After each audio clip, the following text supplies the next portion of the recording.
This is Amazing Greats. We take a deep dive into the amazing life stories of authors, actors, athletes, musicians, and awesome world leaders like our guest today, Dan ONeill. Here's a guy who started out on a one-man mission to make the world a better place and ended up building one of the largest relief organizations in history, MERCY CORP. What a great conversation with a guy who's helped change millions of lives, literally, for the better. What a light he has been in the world. He has changed so many people's lives with his vision, with his kindness. And as we travel doing communications projects to Lebanon, to Pakistan, to Albania, his personal rapport with people that we met during these emergencies really touched me. I don't think that ever a life has been better lived than Dan ONeill's. Dan is an incredible artist, a writer, someone who brought that spirit of communications to MERCY CORP all through the years, and something that I know the organization continues to take great pride in to this day. He kept journals for many, many years, hundreds of journals of his travels and times with MERCY CORP, and it's a very rich core of history. Here we are, Dan ONeill. Thank you for being with us today. Great to be with you, Rick. Thank you so much. So let's start out with the fact that you are the founder and led as the leader for years with an organization called MERCY CORP. And the MERCY CORP is a relief organization. I'm going to have you tell us a lot more about that, but they've been around since you started in its very infancy days in 1979, and they continue today, although you are retired. And so tell us, for those of them who don't know, what is MERCY CORP and what is their mission? Well, MERCY CORP is a global humanitarian aid organization that works in various sectors: business, micro enterprise, financial assistance, loans, emergency relief, displaced persons and refugee camps, conflict management in war zones, a broad sort of mandate. And we have now about 6,000 staff working in 42 of the toughest countries of the world. That is so amazing. And you were there at the beginning. You started it, but it wasn't called MERCY CORP in the day. Let's go back and kind of retrace some of those early days. How did this all come about? How did you get the calling to do what you did then? Well, back in 1979, my wife, Cherry, and I were working with Youth with a Mission as volunteers in their Hawaii headquarters, and I was the art director, and she had her own mission there, Cherry, my wife, and we kept seeing these daily news broadcasts, which were then delayed by 2 days, believe it or not, while they shipped 2-inch videotape from New York out to Hawaii. And it was about the Cambodia refugee catastrophe and the killing fields. And it was a horrific humanitarian scenario in which I felt that we must do something. Now, the reason I thought that we should do something is because back in the 60s and early 70s, America's ill-fated Vietnam War not only killed 1 million people in direct combat and violence, but it destabilized Cambodia with secret bombing and secret invasions, which brought down the government. And the Khmer Rouge, the radical communist regime, took over. And in taking over, they took anybody with eyeglasses or anybody with an executive position or anybody that had any political opinion that didn't conform with theirs, and they executed them. And they killed over 800,000, some say 850,000 people. Oh, man. And then millions left. They fled to Thailand, they fled to Vietnam, they fled in boats off the coast. They went to, Indonesia, and many died of starvation or illness, or, the direct result of hostilities against them. So I thought that as an American, that I should do something, even as if it were to be small. It was sort of the Mother Teresa approach, that I'm just going to deal with this one person or one situation as best I can, and that's all that God would ask of me. But it turned out to be a much larger endeavor, as you know, over the decade. So back in that very first moment, there was a fundraiser which I had heard about and knew about. Yes. That kind of launched the whole thing and got you some national recognition and really the impetus for getting going. Tell us about that fundraiser. Well, Pat and Shirley Boone were very moved by the Cambodia crisis, and they asked me to organize a dinner in their home. And basically, Pat opened up his Rolodex, and so I invited all the super pastors of the era, like Oral Roberts and Bob Schuller. Robert Schuller, yeah. And Billy Graham's son was there. We had Lauren Cunningham, founder of Youth with a Mission, and others, Hollywood type folks, agents, politicians, who were to gather in Pat and Shirley's home. And so I had worked to organize the dinner to be November 19th of 1979. And the kicker is that when I reached the White House and spoke at length with Roselyn Carter, then First Lady, she was just fascinated by this whole idea and wanted to pitch in and help. So I said, well, if you could come to the dinner that we're doing, the banquet, we'd love to have you as our special guest. And so I communicated that to all the invitees. And of course, then everybody wanted to come, right? And so, now you had a hot property going there for sure. But yeah. You can imagine my shock when I get a phone call back. And the secretary says, is this Dan ONeil? And I said, well, yes. And, well, can you hang on for Roselyn Carter? And I said, well, I think so. Yes, But she got on the phone and apologized profusely, saying that she had a special event in the Rose Garden with the president, Jimmy Carter, and she couldn't come. And so she said, but here's what I'll do. I will send Bob Maddox, Reverend Dr. Bob Maddox, who is the special assistant to the president and religious liaison officer.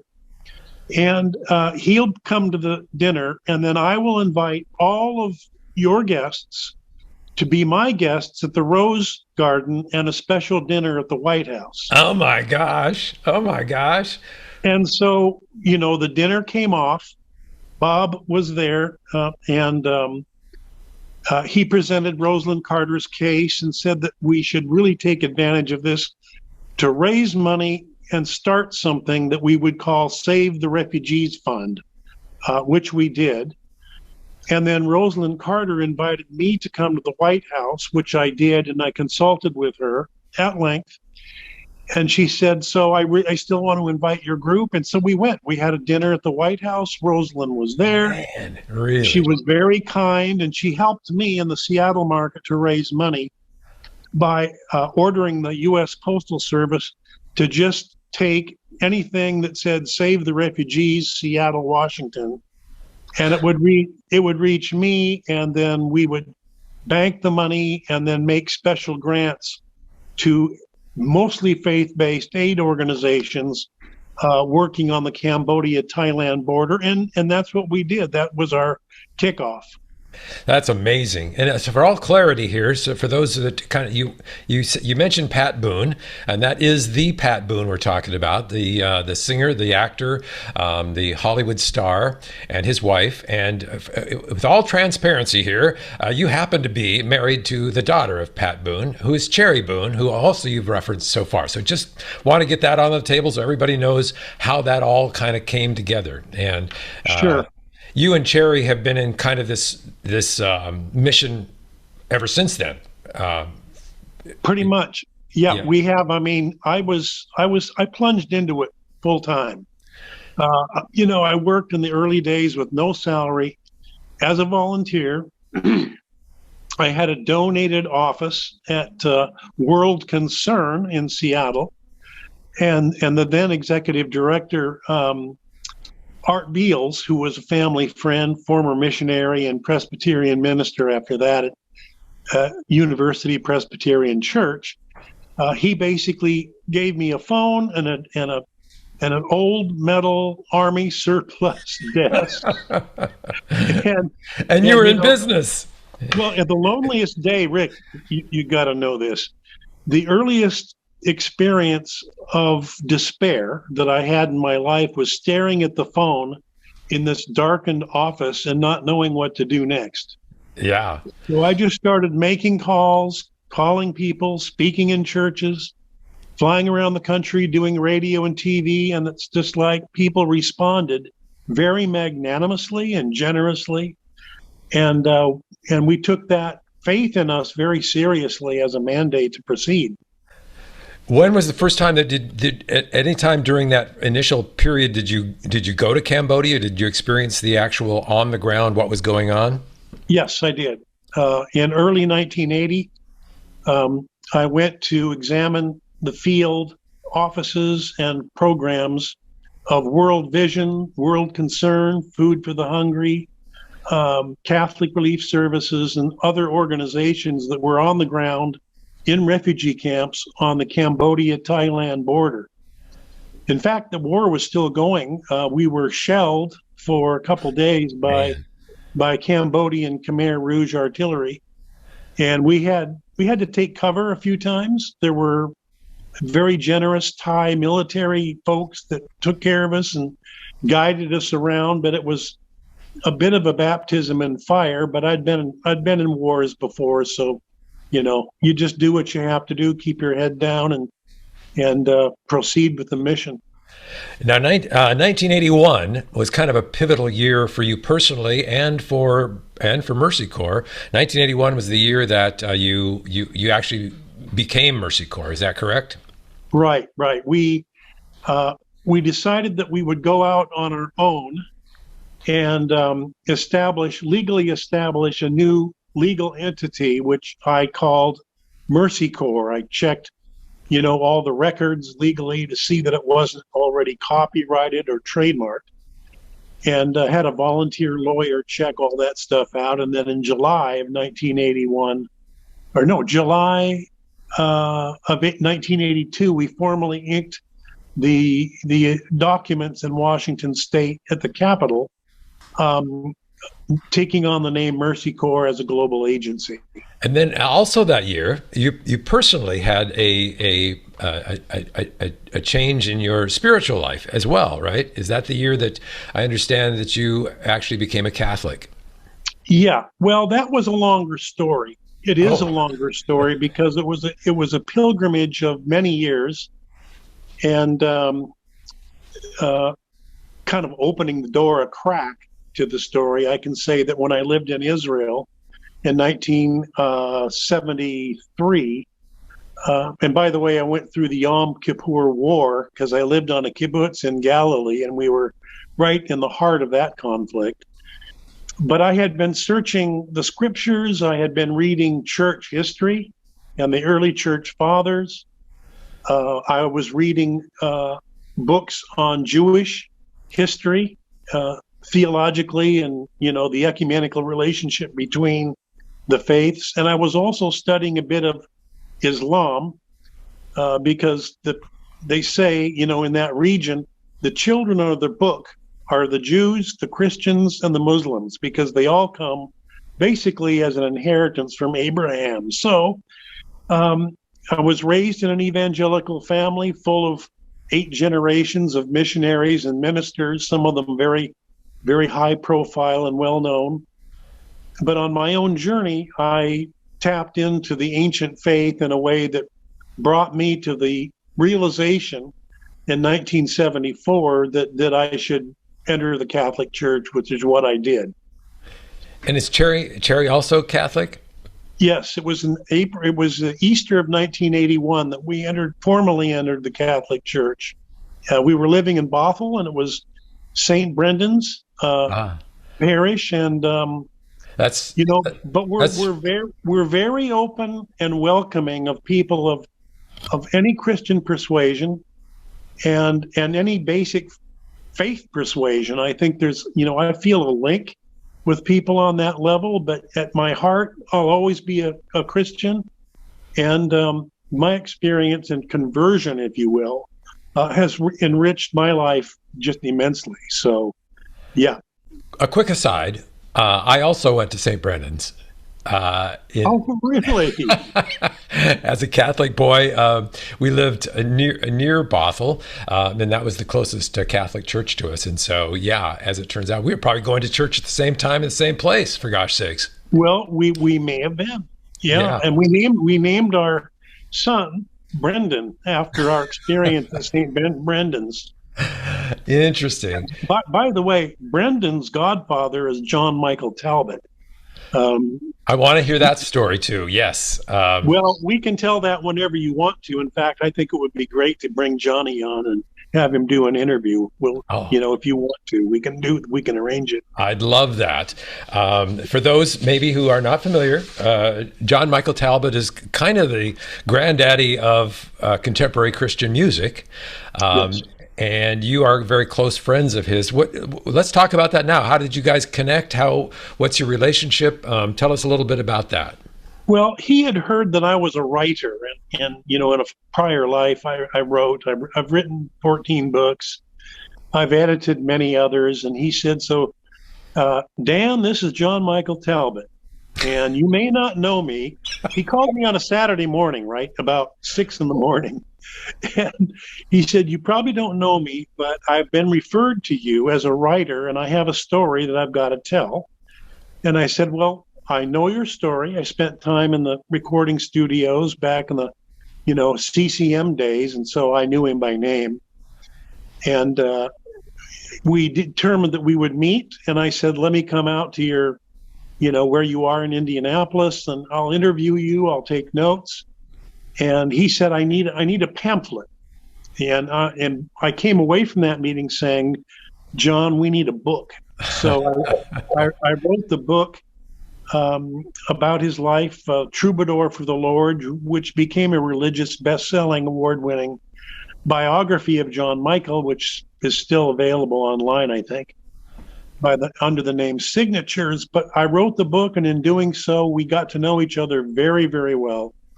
And he asked me to come on as the first board member of his monastery that he was building in Arkansas.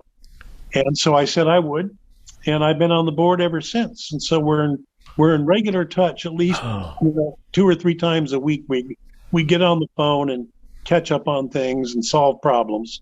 Oh my gosh, that is so incredible. And that's, I was looking for the Troubadour book, but that it is titled Signatures where I found it, which was on Amazon. Yes. So yeah. Right. It was reprinted and renamed. Yeah.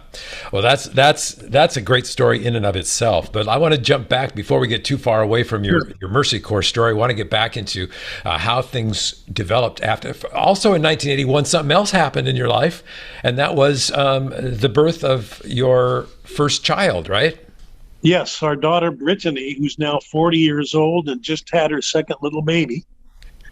And back in the late 70s and early 1980, we were told by doctors, Cherry was told specifically, that she would never be able to bear children because of a really severe eating disorder that had damaged her internally. And so, we were married in 1975, and right as Mercy Corps was being born, we found out that Cherry was pregnant, seemingly beyond our belief, and but we welcomed that, and so Brittany was born in 1981, and we tried to turn off the faucet after that, and that didn't work very well. And we ended up with 5 kids, 4 daughters, and 1 son, and the oldest is Brittany. Wow, what a miracle story that is in and of itself. That's incredible.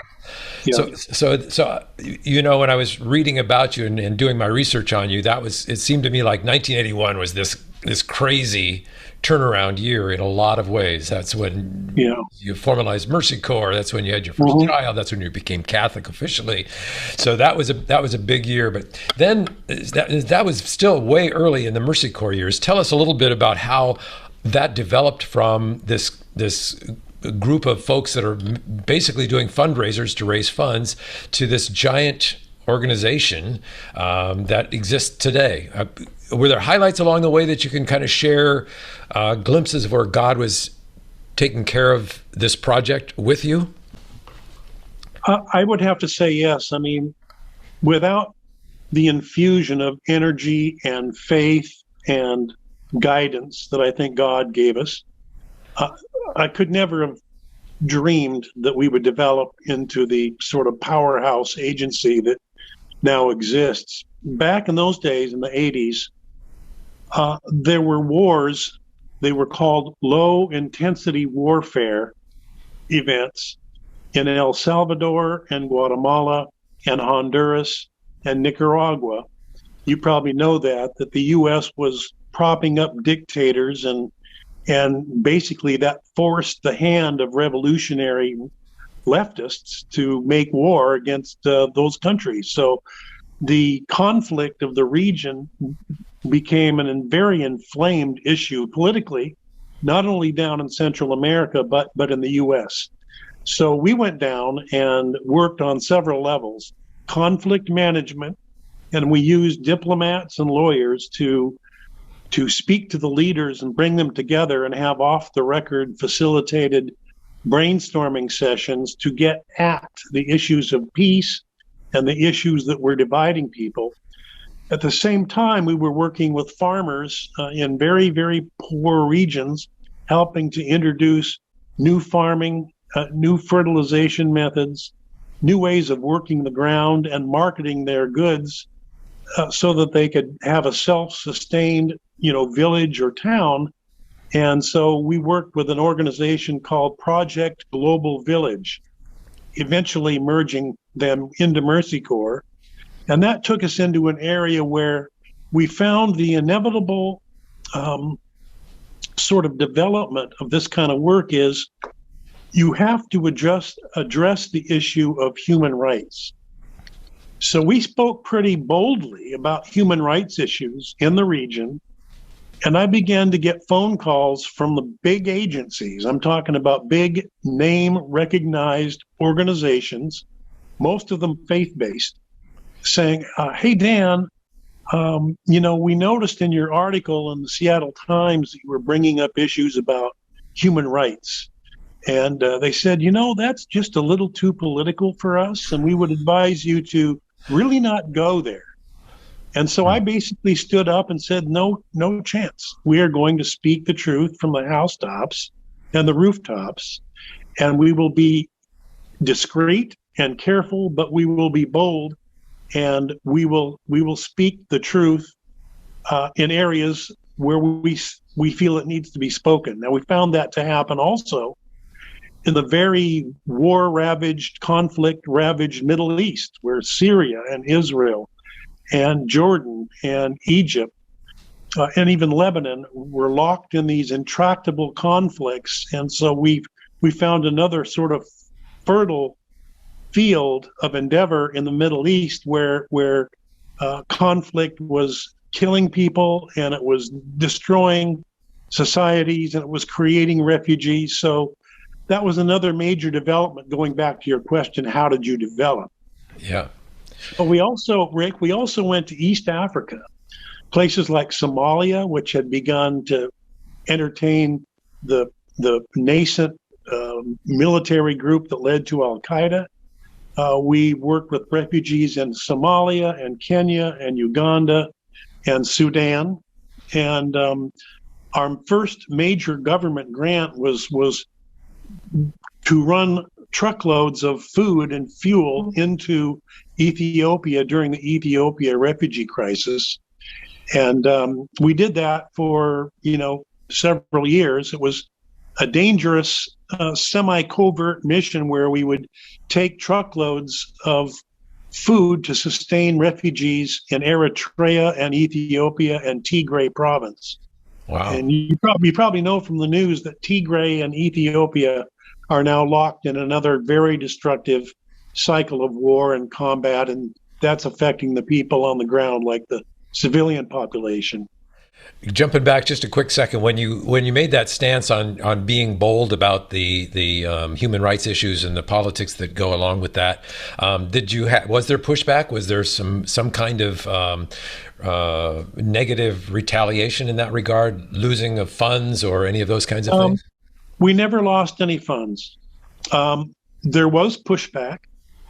Some of the organizations said, well, we just can't be affiliated with you, because we were in some joint groups like ECFA, and other faith-based organizations around relief aid, that kind of thing. And so basically we just said, well, okay, we'll be on our way, and we'll honor each other, but we will disassociate on this matter, because it's a matter to us of significant importance, and it's often very central to the mission. So no thanks. Yeah.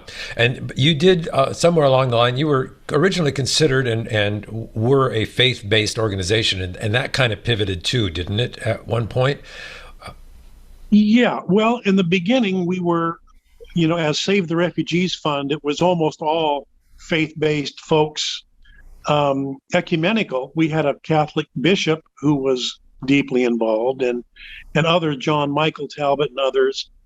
But broadly speaking, we were faith-based, and over time we evolved into an organization that was more inclusive. We began to have, Jewish and Muslim staff in different countries. And we found that being a non-sectarian organization, but working according to our interfaith dynamics, was the way to go. So we didn't have that label anymore, but the mission, as far as I'm concerned, was always inspired by my Christian faith.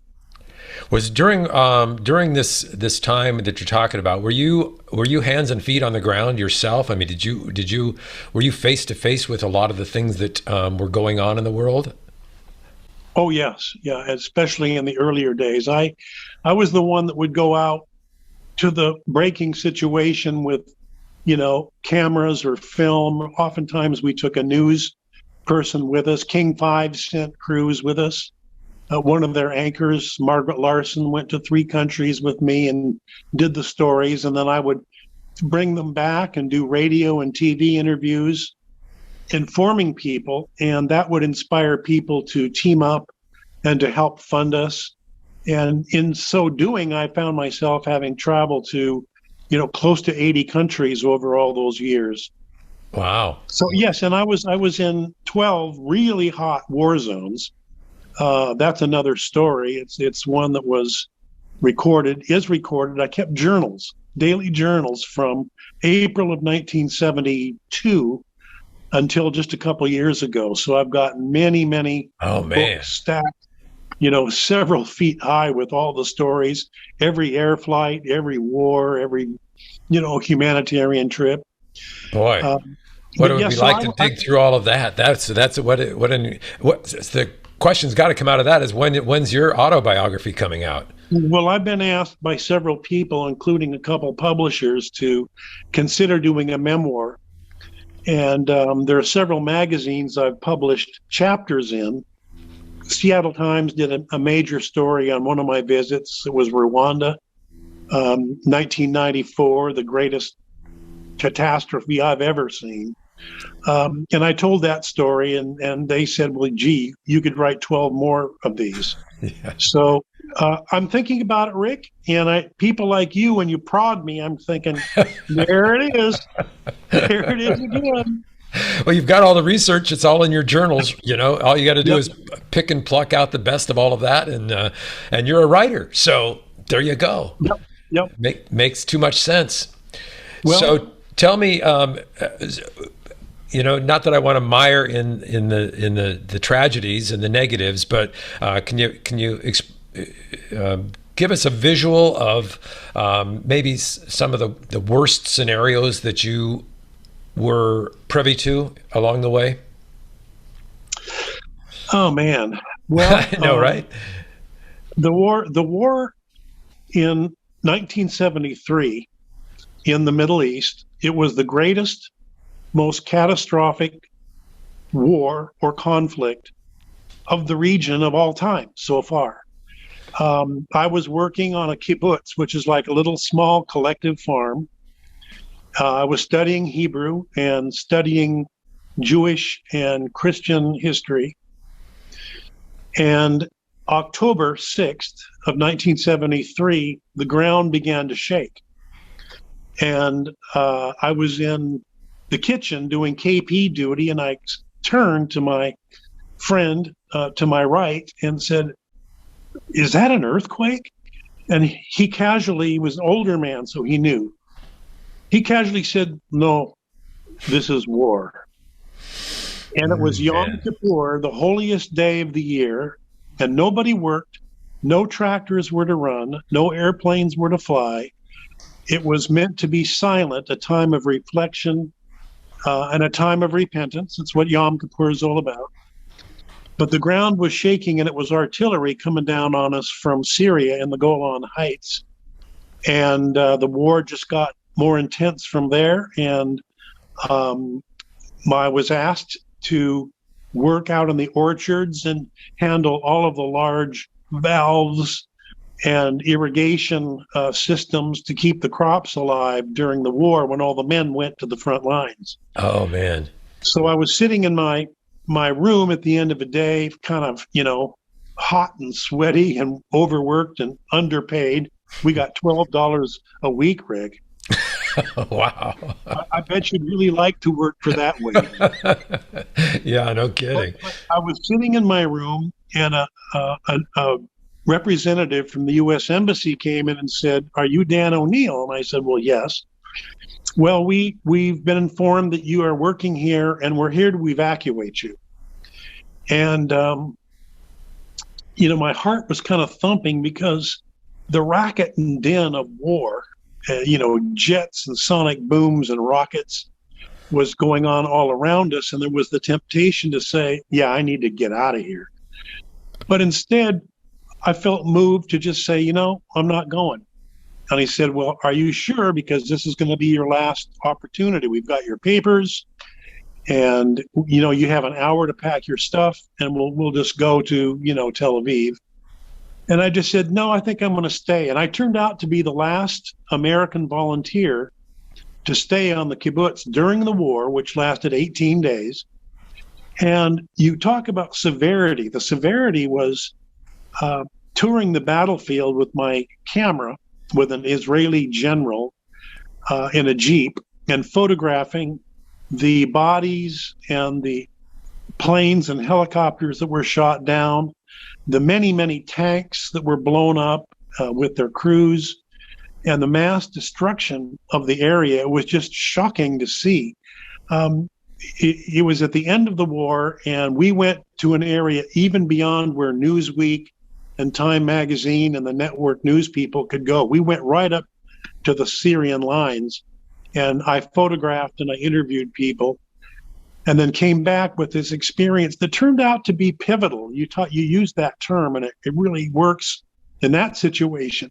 So that was the first of many, many conflicts. The other was Rwanda in 1994, where 800,000 people were killed in just a matter of like 90 days. The Hutus and the Tutsis blew up into a civil war. And I was one of the first aid workers on the ground. I hitchhiked in on a United Nations C-130 Hercules from Kenya.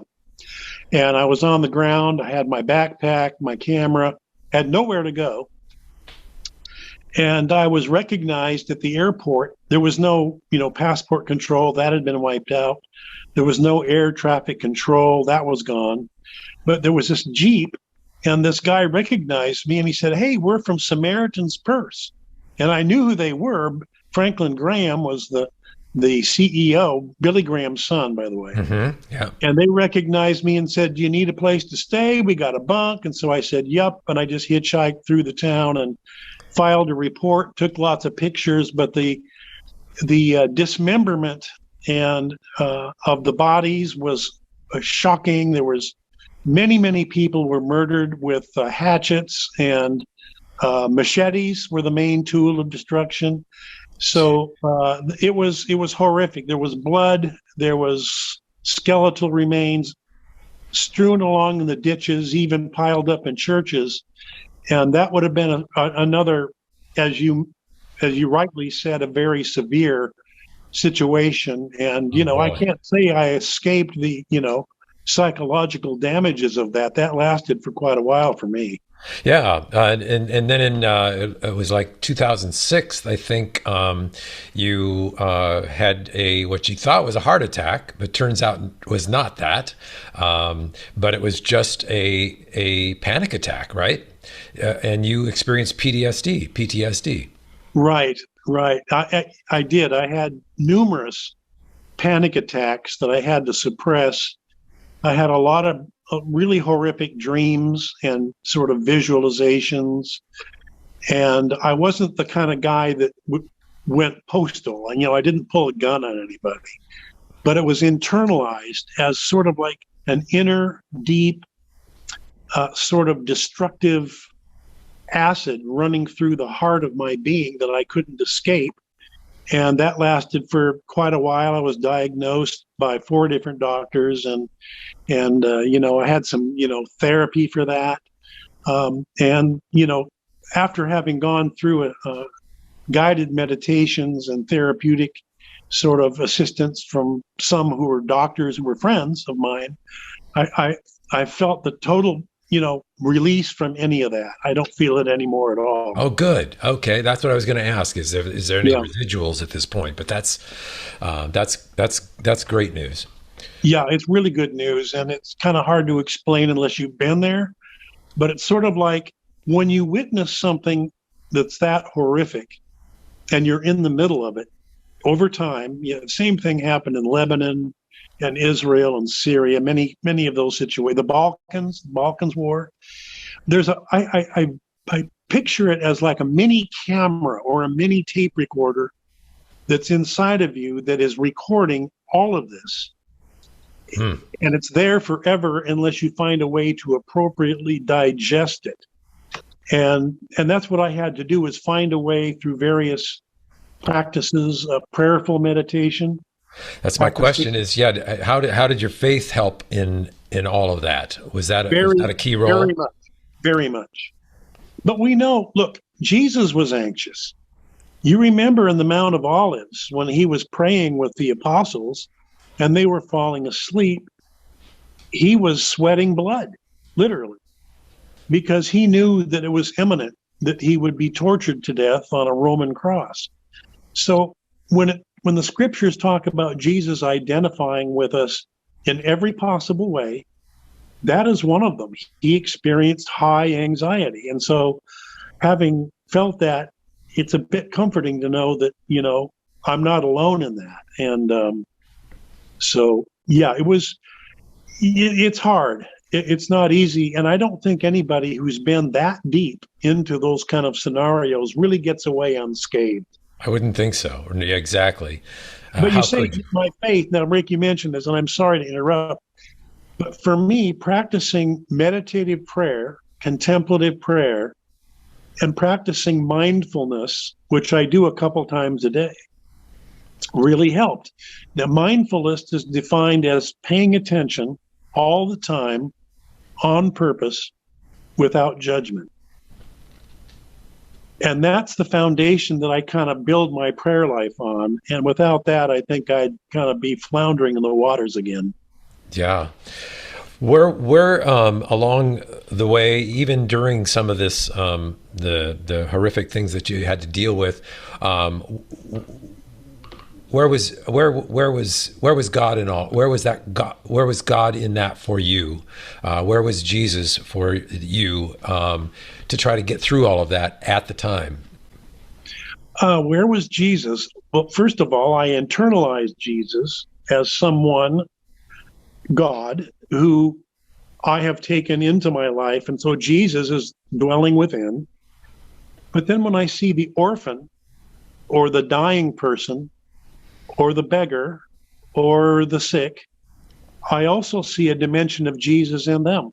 Like Mother Teresa clearly identified not only with being the incarnational witness, that is, being Jesus to the, quote, least of these, but recognizing the Jesus in them. And so it brings about a really sort of overarching, spiritually based humanitarian sensibility that sort of completes the equation. It's like, I see Jesus in these people, the less fortunate. Sort of like Matthew chapter 25 and some of those very clear dimensions where we see Jesus through his parabolic discourse talking about such people as the Good Samaritan, and how that Samaritan reached out when even priests and other Jews didn't. The Samaritan reached out and helped the Jew, which in those days, there was much antipathy, as you know, between the Samaritans and the Jews. So that dynamic for me as a scriptural lesson has continued with me through my life, even until this day.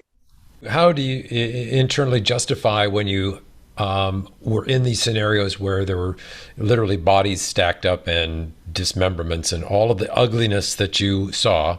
The temptation would be to say, where's God in all of this? How could a good God do this? How could a good God allow this to happen? Did that come across your mind? Yeah, because there's a part of me that immediately would react and go, how could this have been allowed to have happened? Where was God in this? But then I would reduce it to the scriptural story of Jesus' crucifixion. When he was on the cross, as you remember, when he was dying, he cried out and said, Eli, Eli, lama sabachthani, which is Aramaic for my God, why have you forsaken me? And so that becomes an issue, a reality where even Jesus felt forsaken by God. And so I'm in a similar situation on a lesser scale if I'm in the presence of moral evil or destruction or death. My first action or reaction is to recoil at the horror, but then it's sort of like, well, we are living in a world where people are free agents to decide if they're going to be murderous or loving. Mm-hmm. Yeah. And you said that you speak Hebrew? Yes. Yeah. I mean, I studied Hebrew. I began studying it on the kibbutz Ginosar, located right on the shore, by the way, the northwest shore of the Sea of Galilee. And then I continued for 9 months on a kibbutz on the Mediterranean called Agan Michael, where I was in what's called an ulpan. It's a language program that many Jews from around the world, a lot of Americans, by the way, come to study Hebrew when they're in college or high school. So I joined one of those programs and was accepted. I was sort of the token, Christian. It was an interesting dynamic. People would always say, well, what are you doing here? Yeah.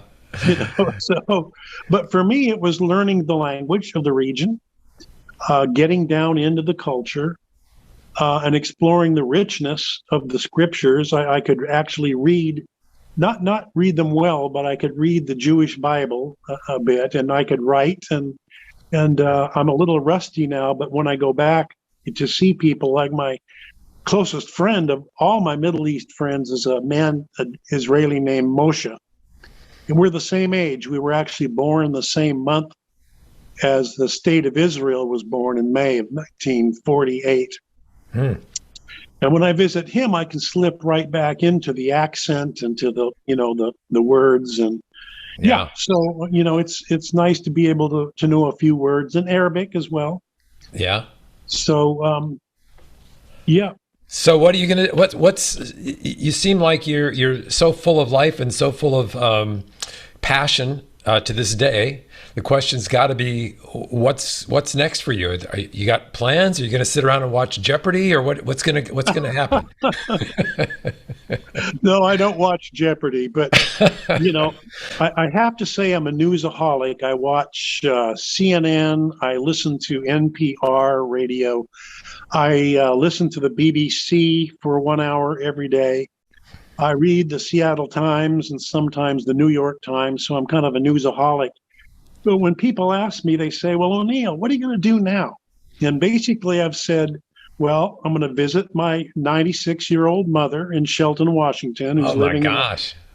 I'm going to visit her. Melba Jean is her name. She's in great shape, by the way. She is just a wonder. And then play with my grandkids. I've got 4 of them, and the 5th is on the way. And then ride my motorcycle because I'm a lifelong motorcyclist. So Gotcha. those are my pursuits that sort of, you know, in and out and maybe woven around that book you tell me I should write is kind of what I'm doing.